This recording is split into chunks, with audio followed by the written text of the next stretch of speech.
It will take in branches up to 1.57 inches like I just said, and small shrubs, twigs. You can even put some garden waste in here, dried out garden waste. All your chippings will come out the very bottom. You can either blow it right into your flower bed and wheel this along, shred, make a little pile, wheel it, shred, make a little pile, rake it all out. That'll be excellent. Or you can put a small container underneath here to gather the chippings and put them exactly where you want, or compost them or get rid of them. One of the neat things that this comes with is this feeder paddle, and that you can use to just shove waste right down inside. Now remember, never put your hands inside there, and that will always snap on the side so it can stay out of the way when you don't need to use it. What I'm going to do next is I'm going to show you how to assemble it, then I'm going to show you how to maintain it, and then we're going to use it to make some cool mulch and wood chippings. We'll be right back. Okay, to do the really simple assembly on the Sunjoe 15 amp wood chipper, all you need to do is make sure you have your main body, your stand, you'll have an axle spacers and nuts and washers, you'll have a hubcap and two wheels, you'll have the axle wrench, you're going to have two Phillips screws and a paddle holder. The only tool you'll need to provide is a Phillips head screwdriver. Now the first step is taking the legs, the stand itself, which is made out of bar steel, and just shoving that in to the bottom of the chipper. Then you'll be installing your screws. Don't forget to install your screws into the legs, but for brevity I just want to show you how to get it all together. Then what you'll be doing is you will take your axle, and there's holes in the legs. You'll be sliding the axle through. Then you'll take your first spacer, second spacer, your wheel slides right on,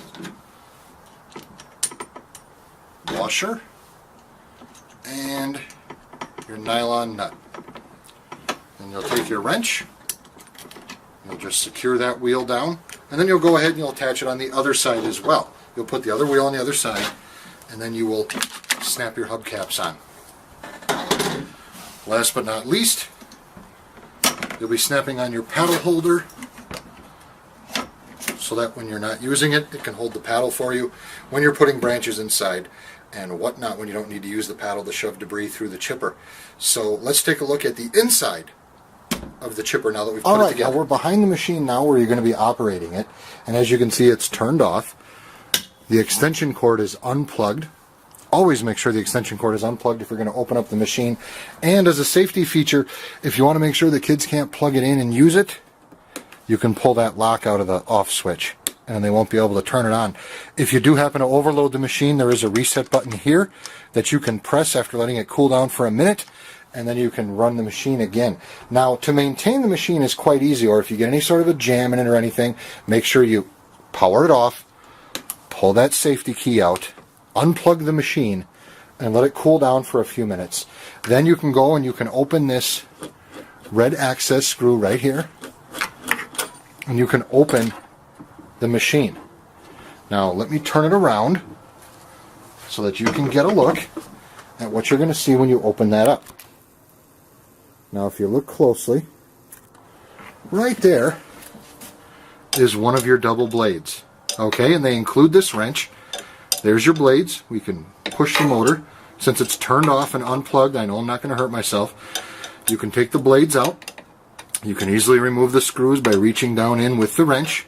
The blades are reversible, so if they get a little dull on one side, you can just remove them and flip them and use the other side, and the blades are replaceable, obviously, because you can take them out and flip them around. You can see the metal housing in here. You can see how it feeds the waste into this housing area here, and then it'll shoot it out the bottom of the machine. So this is easy to maintain. Any person can maintain it. You don't have to be handy with tools. It's easy to operate. It's a simple on-off switch and a reset switch as needed. And then anytime that you need to take it apart, you just use that red knob there and the wrench that they provide to change your blades out. So let's go use it. Let's start chipping some wood, see how it works.